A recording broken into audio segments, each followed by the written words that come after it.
Hello everyone, welcome to today's session. तो आज है हमारी एलटी क्लास 40।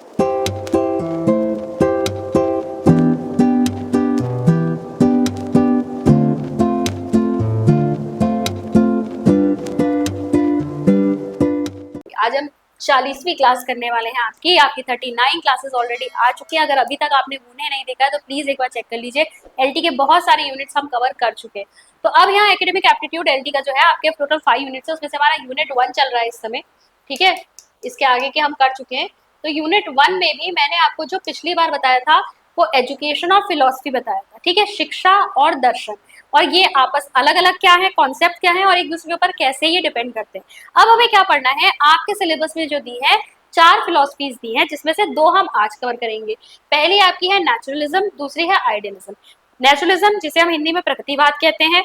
और देखिए हमें पढ़ना कैसे है इसको, हम इसको शिक्षा में प्रकृतिवाद पढ़ेंगे। ठीक है, और ऐसी हमें आइडियलिज्म की अगर हम बात करें, इसे हम आदर्शवाद कहते हैं। तो शिक्षा में आदर्शवाद का यहाँ पर क्या रोल है, बेसिकली फिलोसफी का कंट्रीब्यूशन हम देख रहे हैं एजुकेशन में। इसके अलावा जो आपके 2 और रहेंगे, जो आपकी फिलोसफीज हैं, जो ब्रांचेज है, ये सब वेस्टर्न फिलोसफीज है। ठीक है, वेस्टर्न फिलोसफीज में 2 और आपकी जो आने वाली है वो है, पहली रहेगी प्रैग्मेटिज्म, प्रैग्मेटिज्म जिसे हम प्रयोजनवाद कहते हैं, और दूसरी आएगी आपकी रियलिज्म। ठीक है, यथार्थवाद कहा जाता है इसे, यथार्थवाद। आज हम पढ़ने वाले नेचुरलिज्म और आइडियलिज्म को। पहले मैं आपको इसका थोड़ा बेसिक सा बता देती हूँ कि आपको इसे पढ़ना कैसे। आप जब सेल्फ स्टडी भी करेंगे तो आप किस तरह से पढ़ेंगे, आप नोट्स बनाएंगे। नेचुरलिज्म इन एजुकेशन, शिक्षा में प्रकृतिवाद, तो इस तरीके से आपको करना है। सबसे पहले आपको कोर फिलोसफी समझनी है कि मतलब इसके प्रिंसिपल्स, इसके सिद्धांत क्या है, कि नेचुरलिज्म आखिर कहता क्या है। ठीक है, फिर फॉर्म्स क्या क्या होते हैं ये आप पढ़ सकते हैं, इस पर आपके एमसीक्यू आ सकते हैं क्योंकि अलग अलग टाइप के नेचुरलिज्म है। फिर एम्स ऑफ एजुकेशन, नेचुरलिज्म के अकॉर्डिंग यानी प्रकृतिवाद के अकॉर्डिंग शिक्षा के लक्ष्य क्या होने चाहिए।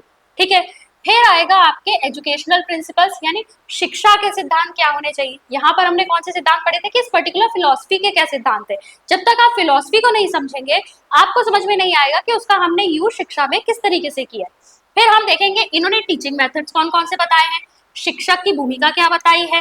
ठीक है, करिकुलम इनके हिसाब से कैसा होना चाहिए, क्या सब्जेक्ट्स रखने चाहिए, इनके हिसाब से अनुशासन कैसा होना चाहिए, और की एक्सपीरियंस आपको याद होने चाहिए। आपसे डायरेक्ट क्वेश्चन बनता है कि अगर आपसे पूछ लिया जाए कि कोई पर्टिकुलर नाम आपको दे देंगे, आप पूछेंगे कौन सी फिलोसफी को फॉलो करते हैं या कौन सी फिलोसफी के एक्सपोनेंट है, आपसे डायरेक्ट क्वेश्चन पूछा जा सकता है। तो इसलिए आपको की एक्सपोनेंट्स पता होने चाहिए। ठीक है, प्रवर्तक, ठीक है, इसे प्रवर्तक कहते हैं।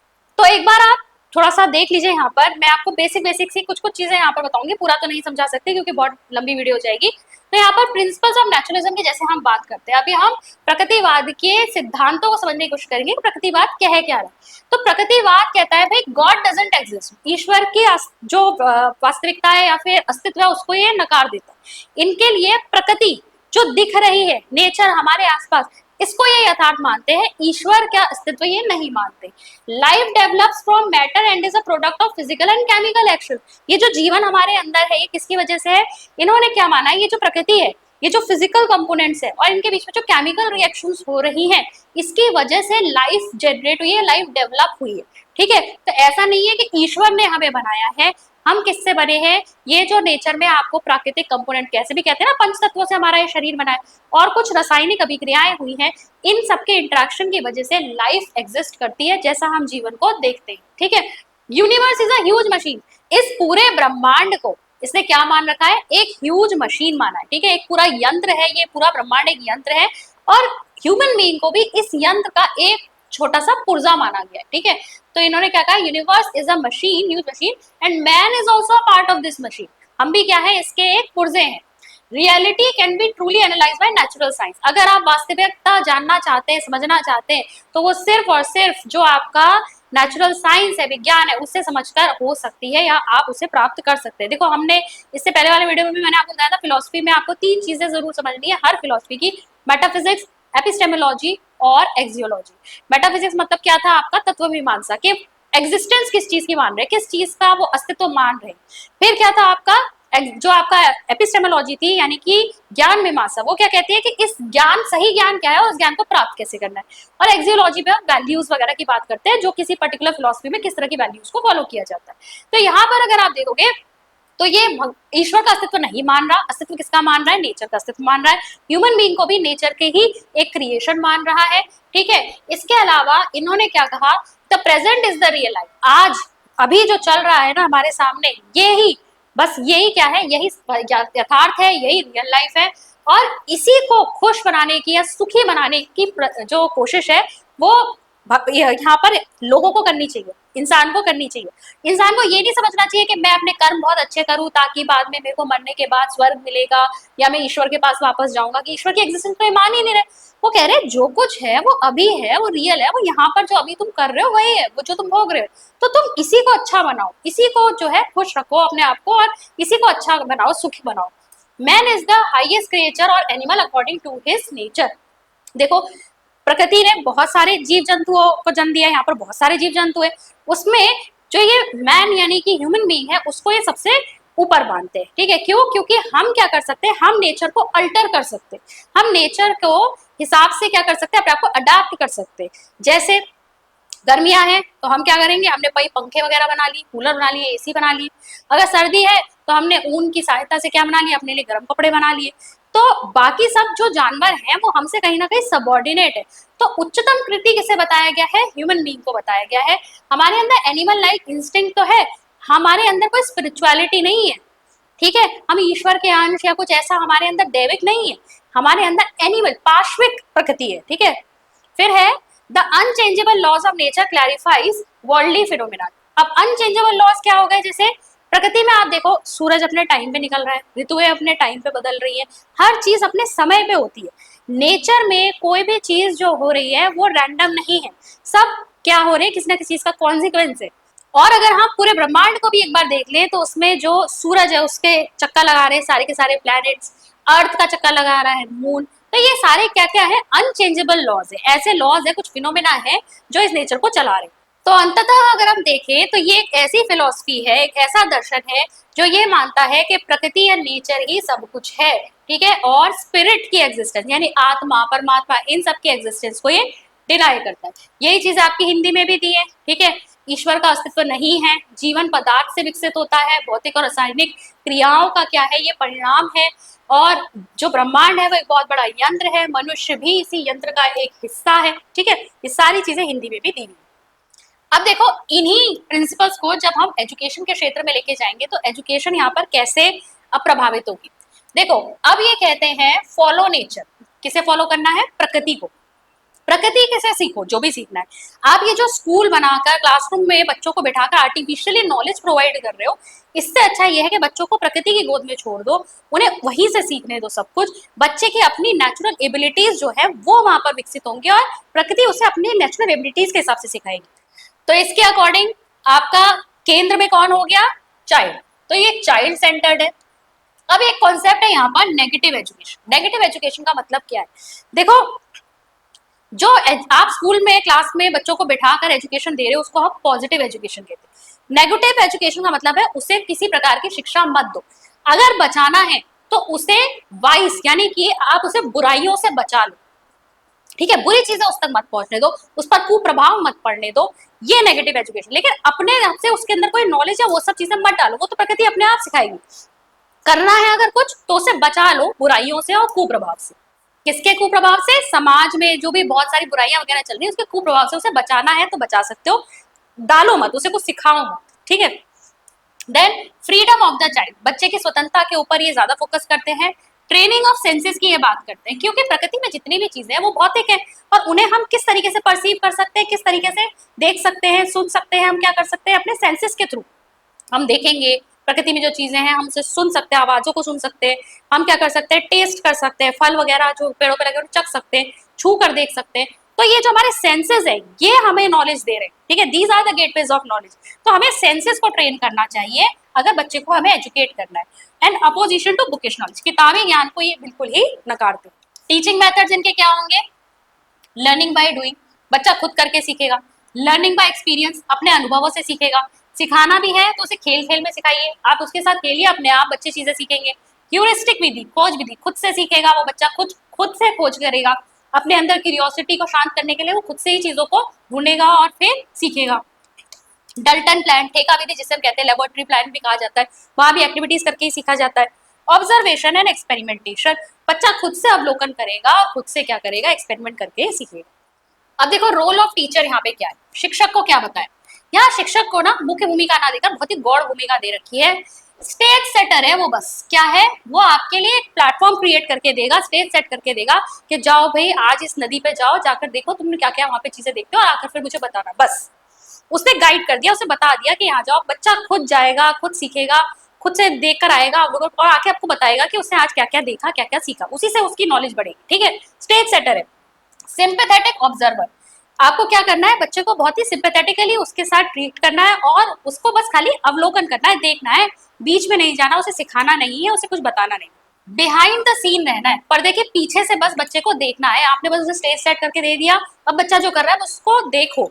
ठीक है, आपको वहां पर आना नहीं है, मेन सीन के अंदर नहीं आना है आपको।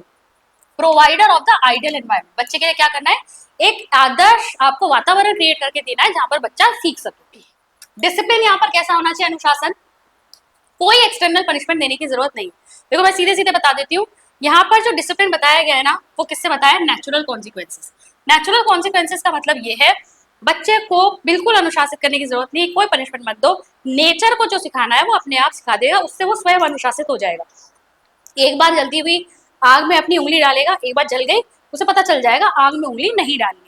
नेचर को जो सिखाना है, नेचर अपने आप पनिश करके या फिर रिवॉर्ड देकर सिखा देती है, आपको कुछ सिखाने की जरूरत नहीं है, ऐसा मानना है नेचुरलिज्म का इन एस्पेक्ट ऑफ डिसिप्लिन। ठीक है, फुल फ्रीडम देनी है ग्रोथ की, आप बच्चे को छोड़ दो, कोई पनिशमेंट मत दो, किसी से रोको मत, अपने आप सीख जाएगा।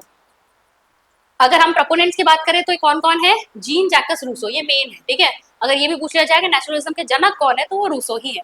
Herbert Spencer, John Pestalozzi, Francis Bacon, Maria Montessori, ये भी नेचुरलिज्म को फॉलो करते थे। अब हम आते हैं आइडियलिज्म पे, जिसे हम क्या कहते हैं, आदर्शवाद। क्या कहते हैं हम इसे, आदर्शवाद। सेम चीज है, इसमें भी आपको इसी तरीके से पढ़नी है। पहले तो कोर फिलॉसफी क्या है, इसके प्रिंसिपल्स, फिर एजुकेशन के AIIMS, curriculum, teaching method, teacher का रोल, डिसिप्लिन, थिंकर्स कौन है, और फिर आप इसके क्रिटिक पढ़ सकते हैं। ठीक है, मेरिट्स, डिमेरिट्स। अब देखो कोर फिलॉसफी, कोर फिलॉसफी की अगर हम बात करें, वहां पर आपका क्या था, वहां मैटर को ज्यादा इंपॉर्टेंस दी गई थी, स्पिरिट को तो माना ही नहीं गया था। यहाँ पे स्पिरिट ओवर मैटर, ये ईश्वर के अस्तित्व को मानते। ठीक है, हम सबके अंदर आत्मा है, हम सब जो है ईश्वर की ही देन है, हम मतलब सब में ईश्वर है, ईश्वर से ही हमारा जो है जन्म हुआ है, या फिर उन्होंने ही हमें बनाया है, और हमारी जो आत्मा है वो ईश्वर का ही अंश है। ये सारी चीजें इसमें मानी जाती है। स्पिरिट को ये क्या करते हैं, इसकी एग्जिस्टेंस को फॉलो करते हैं, मानते हैं। सेंट्रल वैल्यूज है इनकी कुछ, और की कॉन्सेप्ट्स वगैरह क्या है वो हम देखते हैं। तो देखो यहाँ पर ये देखेंगे फंडामेंटल प्रिंसिपल्स ऑफ आइडियलिज्म। तो इन्होंने क्या कहा है, two forms of whole world. इन्होंने क्या बताया, आइडियलिज्म किस में बिलीव करती है, दो प्रकार के जगत हैं, पहला है स्पिरिचुअल वर्ल्ड, दूसरा है मटीरियल वर्ल्ड। स्पिरिचुअल वर्ल्ड मतलब जो ईश्वर का घर, ठीक है, ईश्वर का जो घर है, यह जगत दो रूपों में विश्वास रखता है। आध्यात्मिक जगत जहाँ ईश्वर रहते हैं, जहाँ से हम सबकी उत्पत्ति हुई है, ठीक है, क्योंकि हम सब ईश्वर के ही अंश है। दूसरा है भौतिक जगत, हम कहाँ पर है इस समय, भौतिक जगत पे। भौतिक जगत में है ना, ये जो हमारे सामने ये जो प्रकृति दिख रही है, लैंड वाटर, ये सारी फॉर्म्स जो हमें दिखाई दे रही है, ये सब भौतिक जगत है, ये नश्वर है, ये नश्वर है, ये अंत हो जाएगा। लेकिन जो आध्यात्मिक जगत है वो कैसा है, वो अविनाशी है, वो कभी भी खत्म नहीं होगा। Ideas are more important than objects. दूसरी चीज ये क्या मानती है, अगर हमें सत्य को जानना है तो स्पिरिचुअल वर्ल्ड को जानना चाहिए। ठीक है, ये क्योंकि स्पिरिट यानी कि आत्मा को मान रही है, ईश्वर को मान रही है, तो असली सत्य भी इनके लिए क्या है, वही है। तो आज अगर हमें किसी प्रकार की नॉलेज गेन करनी है तो किसकी नॉलेज गेन करनी है, वो स्पिरिचुअल वर्ल्ड, ईश्वर के बारे में जानना है, क्योंकि अंततः हमारा सत्य वही है। सेकेंड पॉइंट है, ideas are more important than objects. जो आइडियलिज्म आपका आया है, ठीक है, आइडियाज की ही इंपॉर्टेंस यहाँ पर बताई गई है। आइडियलिज्म आपका आया है आइडिया प्लस इज्म, ठीक है। तो आइडिया का मतलब होता है जो भी हम जिन भी चीजों की बात कर रहे हैं, जिन भी चीजों के आइडियाज हमारे दिमाग में। अब आइडियाज को सुप्रीमेसी इन्होंने क्यों दी है, उन्होंने कहा ऑब्जेक्ट्स या जो मटेरियल ऑब्जेक्ट्स है ये तो खत्म हो जाएंगे, लेकिन इनका आइडिया हमेशा, विचार जो है वो हमेशा जिंदा रहता है। जैसे पुराने जमाने में मोर पंख से लिखा जाता था, ठीक है, अब मैं इसकी बात तो कर रही हूँ, आज हम मोर पंख से नहीं लिखते हैं, आज हमारे पास बहुत बड़े अच्छे अच्छे पेन्स हैं, मैकेनिकल पेंसिल्स हैं, हम उससे लिखते हैं। लेकिन पहले के जमाने में मोर पंख से लिखते थे, उसे कलम की तरह बनाकर लिखा जाता था, तो वो अस्तित्व खत्म हो चुका है उस चीज का, आज हम उससे नहीं लिखते, वो प्रैक्टिस छूट चुकी है। लेकिन उसका आइडिया आज भी है, मैं आज भी उसकी बात कर रही हूँ, और ये हमें आगे भी रहेगा कि पहले क्या होता था। तो आइडियाज जो हैं वो हमेशा अल्टीमेट रहते हैं, यानी कि वो हमेशा आगे तक रहेंगे, लेकिन ऑब्जेक्ट जो है वो खत्म हो जाता है। तो इन्होंने क्या बताया है कि आइडियाज ज्यादा इंपॉर्टेंट होते हैं ऑब्जेक्ट से। Importance of man over nature, man is not slave of nature, इंसान जो है वो नेचर का स्लेव नहीं है, वो अपने प्रकृति को बदल सकता है, ठीक है, वो अपने उस प्रकृति के ऊपर जीत पा सकता है क्योंकि ईश्वर ने उसे ऐसा बनाया है, ठीक है। Faith in spiritual values, truth, beauty and goodness, सत्यम, शिवम, सुंदरम जिसे हम कहते हैं, उन वैल्यूज के ऊपर ये क्या करता है, ये विश्वास करता है। सत्य क्या है, ब्यूटी, ब्यूटी यानी जिस भी चीज से हमें जो खुशी मिलती है, जैसे काव्य हो गया, सौंदर्य हो गया, प्रकृति में इतनी खूबसूरत चीजें हैं, ठीक है, ये हो गया आपका। फिर गुडनेस, अच्छाई, ये चीजें जो है हमें, ये वैल्यूज हमें क्या कराती हैं, ईश्वर का एहसास कराती है, realisation of God. Importance of personality development, यहाँ पर क्या है, पर्सनालिटी डेवलपमेंट यानी ओवरऑल जो हमें अपने व्यक्तित्व का विकास करना है, वो किस लिए करना है, हमें अपने आप को समझना है, सेल्फ अवेयर होना है, सेल्फ रियलाइजेशन की जरूरत है। और अपने आप को समझने के लिए, ठीक है, अपने आप को समझने के लिए हमें क्या करना पड़ेगा, हम किसे जानना पड़ेगा, सोल को जानना पड़ेगा। हम खुद को जानेंगे तभी हम अपनी आत्मा को पहचान सकते हैं। ये सब कब संभव है, जब हम सोसाइटी में रहते हैं, ठीक है। और जहां पर हमें क्या माना गया है, यहाँ पर वसुदैव कुटुंबकम, हम सबको क्या मानते हैं, सब एक ही हैं। क्यों है सब एक, क्योंकि सब ईश्वर के अंश है। तो सब में जब एक ही ईश्वर है तो ये किस में फॉलो करता है, university in unity in diversity, ठीक है, यानी कि हम सब क्या हैं, हम सब एक ही ईश्वर के अंश हैं, इसीलिए ये सबकी बेनिफिट की बात करता है। Full support to principle of unity in diversity.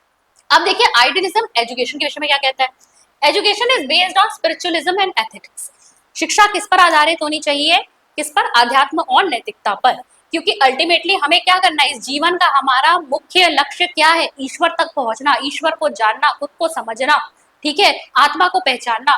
तो इसलिए शिक्षा का लक्ष्य भी क्या होना चाहिए, आध्यात्मिक और नैतिकता पर आधारित होना चाहिए।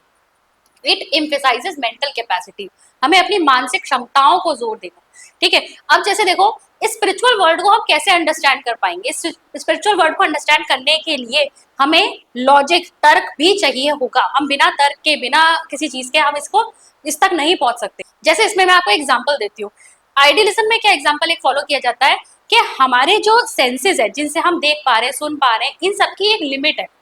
जैसे हमारी ऑडिबल रेंज कितनी है, 20 हर्ट्ज टू 20,000 हर्ट्ज, ठीक है, 20 हर्ट्ज टू 20,000 हर्ट्ज की आवाजें हम सुन सकते हैं, ये हमारी रेंज है, हमारे कान सिर्फ इतना ही सुन सकते हैं। अब इतना ही सुन सकते हैं, इसका मतलब ये नहीं कि इससे नीचे की फ्रिक्वेंसी नहीं होती और इससे ऊपर की फ्रिक्वेंसी नहीं होती। जानवर जो होते हैं वो कुछ अलग फ्रिक्वेंसी की भी आवाजें सुन लेते हैं, आपके जो कुत्ते हो गए या फिर चमगादड़ हो गए, इनकी साउंड्स भी अलग अलग टाइप की होती है, वो अलग अलग टाइप की साउंड सुन लेते हैं। तो अगर हमारी रेंज इतनी है और हम इससे बाहर की रेंज की आवाजें नहीं सुन सकते, इसका मतलब हमारी जो इंद्रियां हैं उनकी एक सीमा है। अगर हमें कोई चीज सुनाई नहीं दे रही, इसका मतलब ये नहीं है कि उसका एग्जिस्टेंस नहीं है। ऐसे ही हमारे देखने के लिए भी कहा जाता है, हमारी एक विजिबल रेंज है, उसी में हम देख पाते हैं। अब इसका मतलब ये नहीं कि उससे आगे या पीछे रेंजेस होती ही नहीं है, होती है। यानी हमारे जो इंद्रियां हैं, जिससे हम कुछ देख पा रहे, सुन पा रहे, इन सबकी एक क्या है, एक निश्चित लिमिट है। उसके अलावा भी चीजें एग्जिस्ट करती है। इसका मतलब ईश्वर भी एग्जिस्ट कर सकते हैं, है ना। हम नहीं देख पा रहे, इसका मतलब ये थोड़ी है कि ईश्वर है ही नहीं, तुम्हें नहीं दिखाई दे रहा तो ईश्वर है ही नहीं, ऐसा नहीं कहा जा सकता। तो यहाँ मुझे ईश्वर को समझने के लिए भी क्या यूज करना पड़ा, तर्क यूज करना पड़ा, ठीक है। तो ये जो है आपका, ये इसीलिए कहा जा रहा है कि मानसिक क्षमताओं पर भी जोर देना जरूरी है, तभी हम लॉजिकली और रैशनली सोच पाएंगे। टीचर और करिकुलम जो है ये सेंटर पे होते हैं, ये ध्यान में रखना होगा। नेचुरलिज्म में जब हमने पढ़ा था, हमने कहा था वो चाइल्ड सेंटर्ड है, यहाँ पर ये क्या है, टीचर या करिकुलम सेंटर्ड। यहाँ शिक्षक को ही सब कुछ माना गया है, ठीक है। गुरु का स्थान क्या है, ईश्वर से भी ऊपर है, क्योंकि गुरु जो है वो हमें ईश्वर तक पहुंचने का रास्ता जो है वो दिखा देते हैं। यहाँ पर सब कुछ सर्वे सर्वा आपका कौन है, गुरु। तो ये टीचर सेंटर्ड है, या फिर जो चीजें, जो ज्ञान आपको सिखाया जा रहा है, करिकुलम सेंटर्ड भी कह सकते हैं। एम्फेसाइजेस बुक लर्निंग, ये कहते हैं भाई बुक्स पढ़नी चाहिए। वहां पर क्या था, नेचुरलिज्म में वो बुक्स के अगेंस्ट थे, किताबों को पढ़ने की जरूरत नहीं है, नेचर से जो पढ़ना है वो सीखो, तुम्हें तो अल्टीमेटली अपनी अभी जो तुम्हारी लाइफ है उसको तुम्हें ठीक करना है। यहाँ पर क्या कह रहे हैं, क्योंकि तुम्हें स्पिरिचुअल वर्ल्ड से जुड़ना है तो तुम्हें क्या करना पड़ेगा, तुम्हें सही नॉलेज चाहिए, उसके लिए बुक्स भी पढ़ो। Both individual and society are value, individual को भी आपको डेवलप करना है, सोसाइटी को भी डेवलप करना है। क्यों, क्योंकि हम सब एक हैं, हम सब ईश्वर के अंश हैं। अगर सब्जेक्ट्स देखोगे तो यहाँ पर इंटेलेक्चुअल सब्जेक्ट्स भी हैं, मॉरल और रिलीजियस सब्जेक्ट्स भी हैं, एस्थेटिक एंड फिजिकल सब्जेक्ट्स भी यहाँ पर हैं। फिर देखो यहाँ पर अगर हम टीचिंग मेथड्स की बात करें तो Socratic dialectic method. Socratic dialectic मतलब क्या होता है आपका, देखिए सोक्रेट जो थे वो क्या करते थे, क्वेश्चन आंसर मेथड का यूज करते थे। किसी से भी बात करनी ना, कोई अगर उनके पास अपनी समस्या लेकर आता था वो क्या करते थे, उससे क्वेश्चन आंसर करते थे, और जब वो उनके सवालों के जवाब दे रहा होता था ना, तभी उसे उन आंसर्स में अपना आंसर मिल जाया करता था। तो ये मेथड होता है आपका आइडियलिज्म का। हम क्या कहते हैं भाई, ज्ञान तो बच्चे की आत्मा में पहले से ही विद्यमान है, तुम्हें बस सवाल जवाब करके उसे बाहर निकालना है। तो ये है सोक्रेटिक मेथड, जिसे हम Q&A यानी क्वेश्चन आंसर मेथड भी कहते हैं। फिर है आपका लेक्चर या डिस्कशन मेथड, ठीक है। लर्निंग थ्रू इमिटेशन, पहले गुरु करके दिखाएगा, उसको फिर क्या करेंगे, उसकी नकल उतारेंगे कौन, स्टूडेंट्स, इमिटेट करेंगे उन्हें, उससे सीखेंगे। इंडक्टिव और डिडक्टिव रीजनिंग, क्योंकि यहाँ तर्क की बात होती है, और इंट्यूशन एंड कंटेम्पलेशन, ठीक है, अपनी इंट्यूशन से भी सीखना है। टीचर क्या है, स्पिरिचुअल गाइड है, आध्यात्मिक गुरु है वो, ठीक है, आपको ईश्वर तक पहुंचने का रास्ता बता रहा है। एक आइडियल रोल मॉडल है, उसके ऊपर जिम्मेदारी भी बहुत है। ये नहीं कि शिक्षक सब कुछ है तो वो कुछ भी करेगा ना, उसको एक आदर्श के रूप में अपने आप को प्रस्तुत करना है, उसे बिल्कुल वैसे ही चलना है जैसे एक अध्यात्मिक गुरु को चलना चाहिए। फ्रेंड एंड फिलोसफर है वो स्टूडेंट के लिए, फैसिलिटेटर है थिंकिंग का, ठीक है, यानी कि वो आपको क्या कर रहा है, सही तरीके से सोचने में मदद कर रहा है। डिसिप्लिन कैसा है, यहाँ माना जाता है कि इनर सेल्फ डिसिप्लिन, बच्चे के अंदर आत्म अनुशासन होना चाहिए।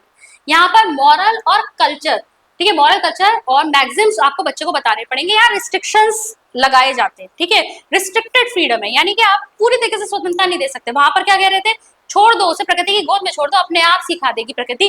जिस चीज के उसे दंड देना है उसे समझ में आ जाएगा ये मेरा गलत काम है, जिस चीज के लिए वो उसको रिवॉर्ड मिलेगा वो समझ में आ जाएगा मुझे ये काम करना है। यहाँ पर क्या है, यहाँ फुल फ्रीडम नहीं दी जाती, यहाँ रिस्ट्रिक्टेड फ्रीडम है, आपको रिस्ट्रिक्शंस लगाने पड़ेंगे।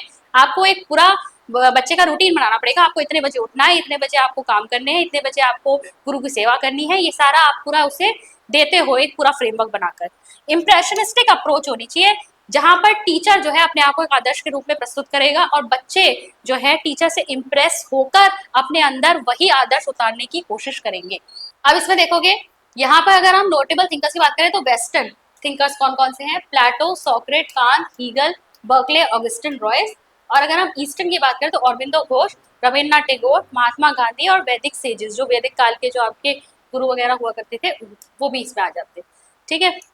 अब करते हैं हम नेचुरलिज्म और आइडियलिज्म से बेस्ड कुछ questions. According to idealism what is the ultimate reality, आदर्शवाद के अनुसार अंतिम वास्तविकता किसकी है, physical world, mind and spirit, scientific facts, material objects, ठीक है। अब ये अल्टीमेट किसे मानते हैं, माइंड और स्पिरिट को, मन और आत्मा, ठीक है, आत्मा को ये सबसे सर्वोपरि मानते हैं क्योंकि वो एक ईश्वर का अंश है। फिर देखिए, which famous book was written by Plato regarding the ideal state and education, Plato के द्वारा लिखी हुई किताब पूछी है। जितने भी नोटेबल थिंकर्स हैं उनके लिखी हुई अगर कुछ किताबें हैं, कोई स्कूल की स्थापना उन्होंने की है, वो आपको पता होना चाहिए, उस पर क्वेश्चन जरूर बनता है। Emile, the social contract, republic, democracy and education, तो द रिपब्लिक इनकी लिखी हुई है। एमिल और सोशल कॉन्ट्रैक्ट आपकी किसकी लिखी हुई है, एमिल और सोशल कॉन्ट्रैक्ट आपकी रूसो द्वारा लिखी गई है। Democracy and education, John Dewey. Ideas are the only true reality. This statement belongs to which school of philosophy? तो कौन सी philosophy जो है ये मानती है कि आइडियाज ही सुप्रीम है, रियलिज्म, आइडियलिज्म, प्रैग्मेटिज्म, नेचुरलिज्म, अंदाजा लगी गया होगा आइडियाज से, idealism.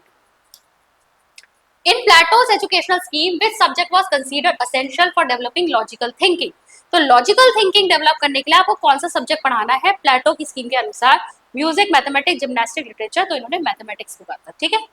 Rousseau is primarily associated with which school of philosophy? Idealism, realism, naturalism, existentialism, ये आपका naturalism, ठीक है। नेक्स्ट है आपका what did Rousseau mean by negative education? निषेधात्मक शिक्षा से क्या तात्पर्य था? Punishing the child, नहीं, child को punishment तो देनी ही नहीं है। Not providing any education at all, ऐसा नहीं है कोई भी शिक्षा नहीं देनी। Protecting the mind from error and the heart from vice, ये है ज्यादा करेक्ट ही है, ठीक है। वैसे तो ये भी हो सकता है कि आप उसे स्कूल में बैठाकर किसी प्रकार की शिक्षा मत दो, बेसिकली ये था कि उसको नेचर में भेज दो, वहां उसे शिक्षा दे दो, आप बैठाकर उसका करिकुलम वगैरह डिसाइड मत करो। यहाँ पर ज्यादा आंसर अच्छा ये हो जाएगा कि उसके माइंड को गलतियों से और हार्ट को, उसके हृदय को दोषों से आपको बचाना है, ठीक है, कुप्रभाव से समाज के बचाना है आपको। टीचिंग ओनली नेगेटिव कॉन्सेप्ट्स, ये तो बिल्कुल ही गलत है। अब असर्शन दिया है, Rousseau suggested that a child should not be given any formal bookish education until the age of 12, तो ये कथन दिया है, रीजन है, according to Rousseau early childhood a period of sleep of reason where senses should be train rather than intellect. तो देखो ए बिल्कुल सही है कि किसी भी फॉर्मल बुकिश नॉलेज कम से कम 12 साल का जब तक बच्चा नहीं हो जाता तब तक उसे कोई फॉर्मल बुकिश नॉलेज नहीं देनी है। ये वो एज है जहां पर तर्क नहीं बताना है उसे कि ये चीज ऐसी है, उसे घूमने दो, उसे देखने दो, उसे सीखने दो कि आसपास क्या है, क्या चीज है, उसकी नॉलेज अभी तो वो अपने दिमाग में ले रहा है, ठीक है। इंटेलेक्ट नहीं उसकी सुधारनी है, उसको सिखा बुद्धि नहीं डालनी है उसके अंदर, उसके सेंसेस को ट्रेन करना है कि ज्यादा से ज्यादा वो ऑब्जर्व करे, देखे, सुने, समझे चीजों को खुद से, बस, ठीक है। तो ये दोनों ही सही हैं, both A and R are true and R is the correct explanation of A. According to Rousseau, nature is the only teacher. This implies education should be given in forest. भाई प्रकृति ही एकमात्र शिक्षा, इसका मतलब ये नहीं कि फॉरेस्ट में जाकर देनी है हमें उसे शिक्षा। Child should learn through books, नहीं बुक्स तो होगा ही नहीं। Education should follow the natural development of the child, बिल्कुल सही। बच्चे की जो नेचुरल एबिलिटीज है ना, नेचर अपने आप उसको उसके अकॉर्डिंग सिखा दे, ठीक है, क्योंकि आपको वही चीजें पसंद आएंगी जो आपकी नेचुरल कैपेबिलिटीज होंगी, तो आप उसी तरफ जाओगे, तो अपने आप नेचर भी आपको वैसी अपॉर्चुनिटी प्रोवाइड करने लगेगा, ठीक है। तो यही आपका सही आंसर है। Only science should be taught, ये भी नहीं। What is the primary method of teaching advocated by idealism? Learning by doing, Socratic method, observation, sensory training. तो प्राइमरी मेथड तो इन्होंने सोक्रेटिक मेथड ही बताया था। Which of the following is the ultimate aim of education according to idealism? Physical development, self realization, vocational skills, sensory knowledge. तो ultimate aim, ultimately हमें कहा करना है, हमें अंतिम हमारा जो लक्ष्य है वो क्या होना चाहिए? ईश्वर तक पहुंचना, खुद को समझना, यानी कि सेल्फ रियलाइजेशन, आत्म साक्षात्कार। Senses are the gateways of knowledge related to philosophy of, जो हमारी इंद्रियां हैं वो ज्ञान के प्रवेश द्वार है, किस दर्शन में कहा गया है? Pragmatism, essentialism, naturalism, none of the above, ये नेचुरलिज्म में कहा गया है। Who founded the famous school The Academy in Athens? Socrates, Aristotle, Plato, Rousseau। तो ये प्लेटो, ठीक है, प्लेटो। Which of the following is the central theme of negative education in naturalism? Teaching through textbooks, protecting the heart from vice and the mind from error, strict moral lecturing, classroom compulsory classroom attendance। अच्छा, question को थोड़ा सा change करके बताया गया, पर है यही, आपका आंसर यही रहेगा कि हार्ट को क्या करना है? दोषों से बचाना है, माइंड को एरर्स, त्रुटियों से बचाना है। Next, the slogan back to nature was given by, प्रकृति की ओर लौटो, किसने कहा है? Pestalozzi, Froebel, Rousseau, Herbert Spencer. ये रूसो ने कहा है। देखो कोट्स भी ना, कुछ कुछ फिलॉसफीज में कुछ कोट्स होंगे, वो भी आपको पता होनी चाहिए। तो back to nature, senses are gateways of knowledge, ठीक है, ये सब इसी में कहा गया। Who is considered the father of naturalism in education? John Dewey, Jean-Jacques Rousseau, Plato, Aristotle। ये रूसो है, मैंने आपको बताया था अभी बीच में। What kind of discipline does naturalism advocate? Strict physical punishment, discipline by natural consequences, rigid social discipline, military style discipline। तो यह है discipline by natural consequences, ठीक है, प्राकृतिक परिणामों द्वारा अनुशासन। Which school held the view God makes all things good, man meddles with and they become evil? Realism, idealism, naturalism या pragmatism। तो देखो ये किसने कहा है कि ईश्वर ने तो सब कुछ सही बनाया है, लेकिन इंसान उसमें कुछ हस्तक्षेप करता है और इसके बाद चीजें बुरी हो जाती है। अब देखने में लगेगा गॉड की बात हो रही है, तो ये शायद आइडियलिज्म से है, लेकिन ये नेचुरलिज्म से। और जब आप इसे पढ़ेंगे ना, आप जब रूसो की जीवनी को पढ़ेंगे इसमें, तो आपको समझ में आएगा कि उनकी जो उनका जो परवरिश रही है वो कैसी रही है, इस वजह से ये सारी चीजें निकल के आई। उन्होंने तभी नेचुरलिज्म को जो है एज अ फिलोसफी यहाँ पर बहुत ज्यादा प्रमोट किया। उन्होंने कहा कि भाई जो ईश्वर है वहां से, नेचर से तो हमें सब चीज सही मिली है, ठीक है, नेचर ने सारी चीजें अच्छी बनाई है, हम उसमें हस्तक्षेप करके उसको और ज्यादा बिगाड़ देते हैं, ठीक है। शिक्षा के परिप्रेक्ष्य में भी देखें तो बच्चे के अंदर तो अपनी नेचुरल एबिलिटीज है, हम उसे स्कूल में बिठाकर उसे अपने तरीके से पढ़ाने की कोशिश करने लगते हैं और उसको चेंज करने की कोशिश करने लगते हैं। और लास्ट क्वेश्चन देखेंगे, which of the following subjects is prioritised in a naturalistic curriculum? Ancient languages and classics, physical sciences and nature study, theology and divinity, formal logic and abstract math. ठीक है, तो नेचुरलिस्टिक करिकुलम में आपका physical sciences और nature study को जो है आपका ज्यादा प्रमोट किया जाता है। अब देखिए, आज हमने नेचुरलिज्म और आइडियलिज्म की फिलॉसफी को समझा, कैसे ये शिक्षा को प्रभावित कर रही है, कैसे इसमें से क्वेश्चंस बनते हैं। अब अगले वाले लेक्चर में हम बाकी की दो फिलॉसफीज को देखेंगे, जहां हम समझेंगे कि रियलिज्म और प्रैग्मेटिज्म क्या है, और वहां पर हम थोड़ा इसके साथ भी डिफरेंस जैसे देखते हुए चलेंगे। आई होप ये क्लासेस आपको यूजफुल लग रही है। अगर आपको ये क्लासेस यूजफुल लग रही है तो प्लीज़ हमें एक लाइक दीजिएगा। चैनल को अभी तक सब्सक्राइब नहीं किया तो इसे सब्सक्राइब जरूर कर लेना और अपने फ्रेंड्स के साथ इसे शेयर जरूर करना अगर आपको क्लासेस सही में पसंद आ रही है। अगर आप स्ट्रक्चर्ड वे में हमारे साथ तैयारी करना चाहते हैं तो आप हमारी अचीवर्स ऐप डाउनलोड कर सकते हैं। डाउनलोड करने का लिंक आपको नीचे डिस्क्रिप्शन बॉक्स में मिल जाएगा, बस आप वहाँ पर जाइए। वहाँ पर हमारे कोर्सेज चल रहे हैं, सब्जेक्ट भी हम करवा रहे हैं साइंस एंड एसएसटी, तो आप उनको भी देख सकते हैं। इसके अलावा जितनी भी क्लासेस हमारी यहाँ हो रही है उसकी फ्री पीडीएफ आपको हमारे टेलीग्राम ग्रुप पे मिल जाएगी। टेलीग्राम ग्रुप के जुड़ने का भी जो लिंक है वो नीचे आपको डिस्क्रिप्शन बॉक्स में मिल जाएगा। मैं मिलती हूँ आपसे नेक्स्ट लेक्चर में। Thank you.